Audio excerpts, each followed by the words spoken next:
do they ask you this question? When do you think Amazon's going to start drone delivery? Right? Do you get asked that question? I get asked that question a lot. It's always fun. You know, the second question that I always get asked is, well, I hear this industry is just huge and it's growing. How big is it going to grow? What's the forecast and what does it look like? And you know, I usually give a snarky answer, and this is it. You know, it's tough to make predictions, especially about the future. And it is, right? Sometimes you kind of have to look at our industry and think, well, people are shooting out numbers and they're just looking into crystal balls. And it's tough. But today we're going to take a look into the crystal ball, because that's what I do. This is what I do as a full-time job. My job is to look at market forecasts and look at predictions around the various commercial uses and get an understanding of what's got real traction given a regulated environment. Right, so hopefully what I'm going to do is share with you some insights. You'll go away with some insights on, you know, how good are all those market forecasts you see out in the market. You know, what's the best predictor of commercial drone use? Because we all want to know, you know, where are the winners, where are the losers? Because we want to put our money on the winners. What's the difference between a consumer, prosumer, and commercial drone? You think you might know the answer, but everybody has a different answer when you try to pin them down. And as I post things, I get a lot of comments and people commenting back and forth about, well, drones don't cover anything under $500. That's not a drone. And then what's the best way to understand which commercial drone businesses, right, are going to thrive and which ones won't? So in this process, what I'm going to do is I'm going to share some insights from some research that we've done. And one that I just released this week, but keep in mind as we go along that the crystal ball is always a little murky, right? It's always the first thing that she says, oh, it's murky, I'm not sure about your future. And it is, because you know, the drone market, if one goes about to try to find a proper answer to this question, how big is it? You see people put charts up, and every time we come to these conferences, I always see somebody quoting a chart, and the chart goes like this, right? Every chart goes like that, right? So for the very inception of this industry, we've always seen these huge upticks. But there are four things that I want to point out about these market forecasts. There's diversity, there's hype, there's rumor, and there's wonk. And so that's what I'm going to discuss, and that's really what the topic of my presentation is. All right, let's talk about diversity.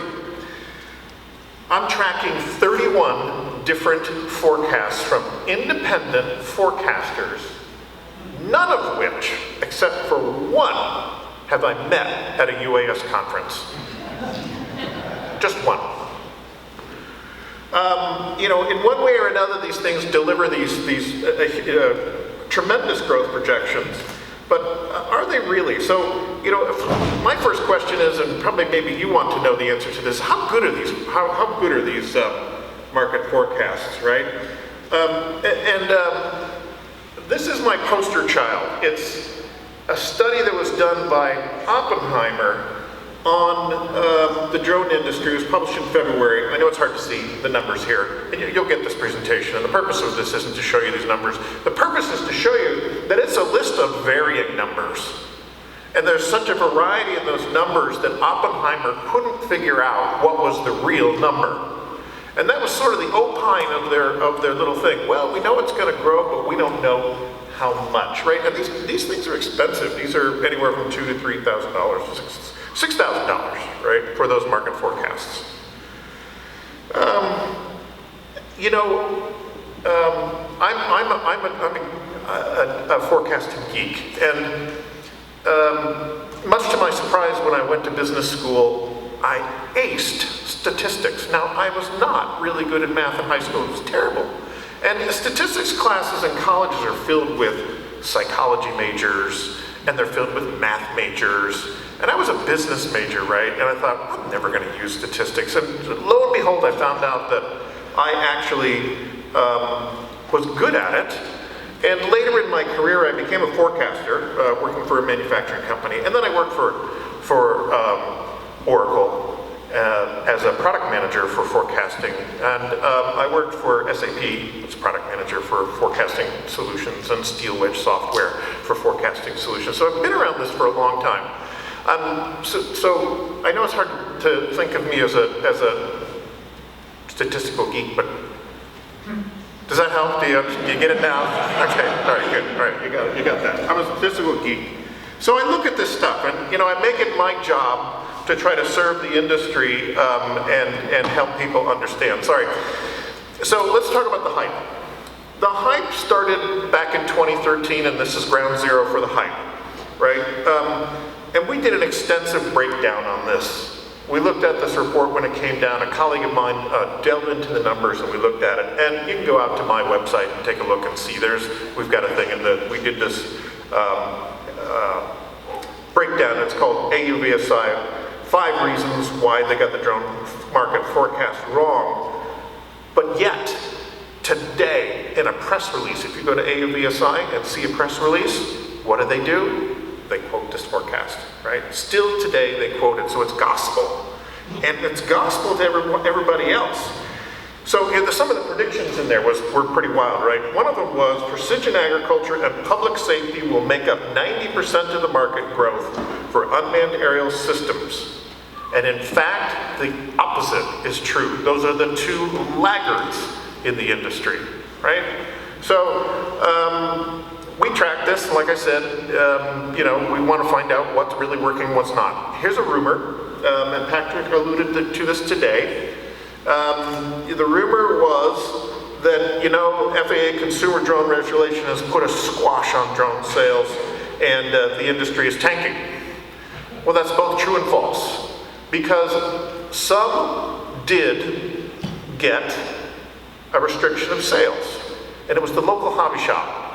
And what our research found was that local hobby shops are becoming less and less a popular place for people to go to to buy drones, because they're a headache for the local drone operators. So people are buying from drone distributors, or they're buying online. And I've got research I'll show you on that. But just to verify that in fact the sales did in fact do well this year, this is the NPD group, and they said, look, it's 150% growth from last year. So that's just holiday sales. Just the holiday sales, and there's a note down there that says it's 5 weeks from Black Friday to Christmas. So drone sales were up, but those are the types of rumors that exist in our industry. And I always try to find out, was the rumor true? Rumors are 75% true, right? You ever heard that statement? Rumors are 75% true. So something true about it. How many of you saw the BARD study on Section 333? Do you know which one I'm talking about? The drones, the Center for the Study of Drone at Bard College. They did an analysis of U.S. drone exemptions from 2014 to 2015. So they looked at all the Section 333 exemptions, and they poured over the data, and they did a pretty good job of it, but some of the analysis was a little captain obvious for me. But they did find a wonk, and this is it. And the wonk is that in the beginning, more than half of the applications named only one commercial operation, about 57%. But as time progressed, they noticed that applications had multiple categories and uses listed, and that's the graph here, and that the single intended operations dropped to about 30%. So the blue line at the top there, those are where the applicant listed, I've got 3 operations that I'm going to do, 3 different types of operations. And then the yellow line there, that's the 4 categories. They named 4 categories. Now there's more, right? They've been trying, since this study stops in December.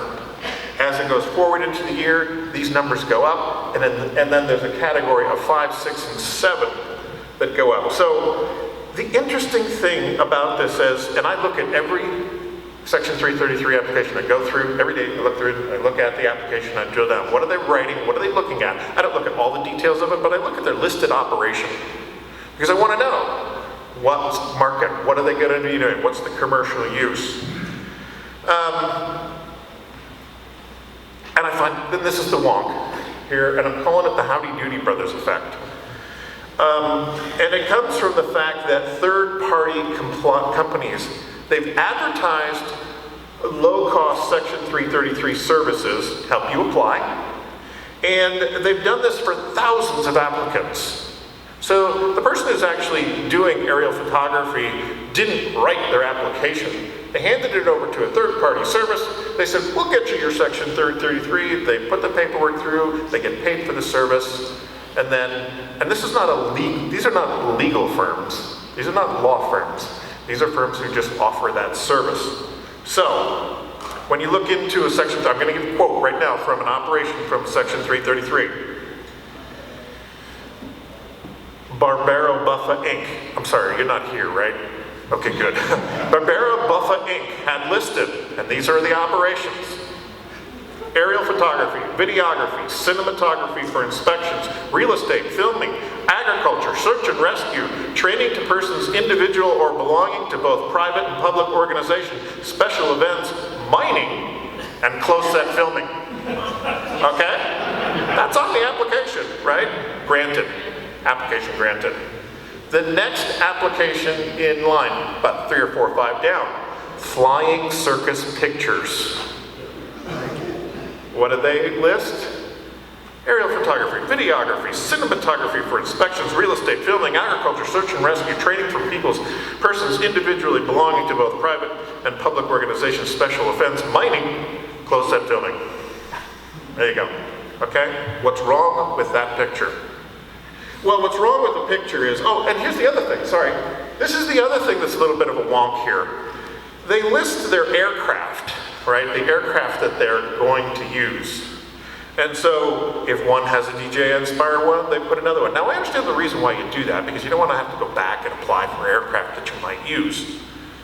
But you've seen the news that companies have applied for 500, 600, 1,000 different types of aircraft that are listed on their application. They don't own those. They never will own those. But it prevents them, because it's just the regulatory issue, right? It's the wonk. All right, let me drill down a little bit.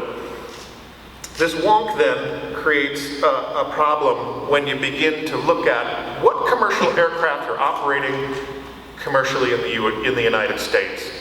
And people looked at these applications and they go, well, the BARD study says on average exemptions listing 2 unmanned aircraft types that will be used in operations. The most popular unmanned aircraft maker is DJI, which accounts for 2 out of 3 drones listed in all exemptions. What does that mean? Does it mean that DJI has a 70% market share, right, of commercial aircraft in the US? Anybody? Anybody? Bueller? No. It just means, absolutely not. It's not unit market share. It just means that this is the sum of what is listed in the applications. And again, it's what they might use, not even what they actually own, or not even actually what they will use. So, BARD gives us this great breakdown and says, here's commercial use. Here's the industries that are we think where operations are going to occur. And you look at these 2 pie charts and they're different, aren't they? The one on the left is multiple categories. In other words, they listed multiple categories. And right away, what's the problem with that? Does anybody see the problem with it? Anybody with statistics in here? If I listed multiple categories, how can I get a chart that equals 100%? You can't. It wouldn't ever be 100%. Only the one on that side would be 100% because they only listed 1 category, and so then you have a percentage breakdown, right? But there it is, and it says what? Film, photo, and video. And real estate, all right, they're sort of the same. You can kind of get an idea of what are the biggest industry and what's the biggest industry for commercial UAS. It's film, photo, and video. It's not agriculture, it's not public safety, first responders, sorry. This one says construction, this one says utilities, energy, and infrastructure. This one says agriculture, big. That's because people were putting out, they were getting marked with that agriculture or mining or something else. So, I'm sorry, I kind of go, you know what, it's a wonk. I can't get any data here. This tells me nothing about the industry. So, we do things a different way at Skylogic Research. We do user surveys. We go out, we ask people, what are you doing? What'd you buy? What are you using for? What you pay for it? What's your intended use? What's your operation? Sorry, I got 5 minutes here. Okay, I'm going to go through these real quick. This is the latest survey. Buyers are pretty much evenly split between Gen X and baby boomers. So I was real happy to find this, that yes, it is a country for old men. Price points. Most drones purchased, regardless of what it's used for, occur somewhere between $1,000 and $2,000. So more than half of all buyers purchase drones between $1,000 and $4,000. Okay, well that tells us a little bit. So it's interesting data. The most popular brands. Well, it turns out DJI really is the most popular brand, but their market share is not 70%, it's about 50%. And this is, by the way, this is North America. This isn't the entire world. If you went around the world, then it might be different, and maybe even a little bit lower, because in Europe, you've had brands that have been there longer than they have, Paris has been there longer than they have, and in China, you've got hundreds of brands, especially at the lower price points. But still, people are willing to buy it. So you got DJI, I got 3D Robotics, Unique, Blade, which is made by Unique, even though that's an independent brand by Horizon Hobbies. You got Event 38, you got Hudson, the Freefly Systems. You got a mix there of that. Those are the sort of the top brands that people buy across all price points. The interesting thing about that, though, is that we calculate, so we did a calculation, sorry, I'm going to run out of time here. We think the average selling price is about $1,400. When you then go to make a prediction about forecasted volume of sales and dollar sales, how many billions of dollars are our drones going to generate, that's really where we start. But here's the real number. The real number for how many, what brands are used for commercial purposes. This comes from this SUAS News. See, I put another $5 for N numbers. That's the registered aircraft. Now that's the real number. That's the number of commercial drones that are being used, right? DJI is in the lead, about 47%. Intended use. I got 2 more slides. Stay with me. Intended use. What did people buy their drone to do? 2 separate things. People say, oh, well, this is a commercial drone. Really, what's a commercial drone? What is that? Define that for me. Is it above $2,000, $5,000? Is it somebody you bought from a professional dealer? There's hardly no way to find that, because people do 2 things. They buy drones and then they use them for some kind of purpose. Most purposes are for photography and video. Half of that is hobby, half of that is for commercial photography. Same thing, same deal. One they get $1 for, one they get nothing for. We know that's not true, but for the sake of argument, let's just make that argument. Okay? So, half of all drones are used just to do photography. Here's where it gets interesting, right? When you ask people their intended use, now you break it down and you go, well, tell me about your intended operations. If you are, in fact, doing some kind of civil or commercial work, or you're doing recreational or hobby or public governmental work, and 75%, what we found is 75% of all drones purchased over $2,000 end up with about 80%, that's the 75 here and the 10 here, for professional use, right? So the price of the drone can be correlated to it, but you have to think, a $2,000 drone, is that a prosumer drone or is that a commercial drone? This probably wasn't sold as a commercial drone, this probably sold as a prosumer drone, right? But it ends up being used for commercial purposes or professional purposes. Okay. Breaking it down. We broke it down. This chart will be available. You can pick up these slides. These are also on my slide share. Prosumer is a really narrow category. It's really only $1,000 to $2,000. Because what we did is we broke down the data and we said, well, you bought your drone at this price. What did you do with it? Well, we used it for hobby. or we used it for government or commercial use. So right even at that $1,000 to $2,000 price range, still the majority are buying them for professional use. So there you have it. There's our category of drone usage and how we look at it at SkyLogic Research. Questions? Wait a minute.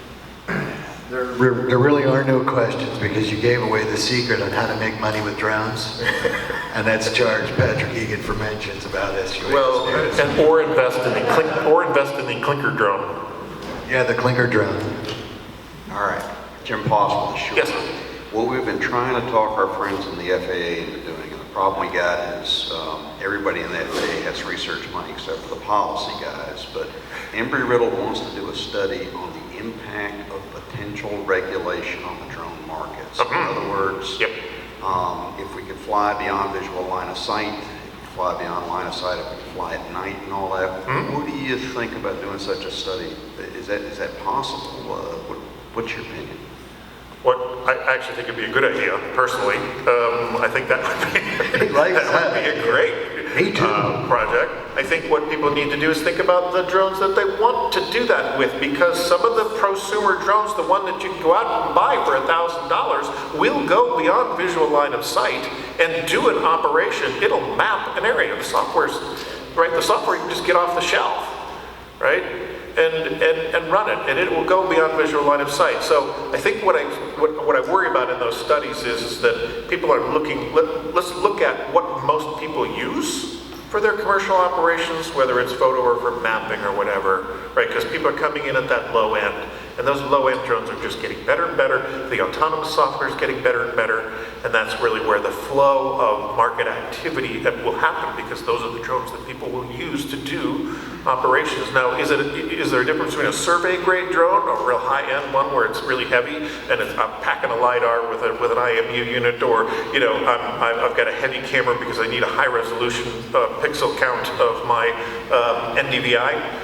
Well, yeah, there's a market for that, and people do that, yes. But is that where the majority will sit? No, they'll sit down at that lower end. Good question, thank you. That was a good question. One more quick one. We will make the slides and whatnot available, but I don't even know if you need to fly beyond visual line of sight. Just drink more carrot juice. That's right. Or listen to the Everyone, big round of applause for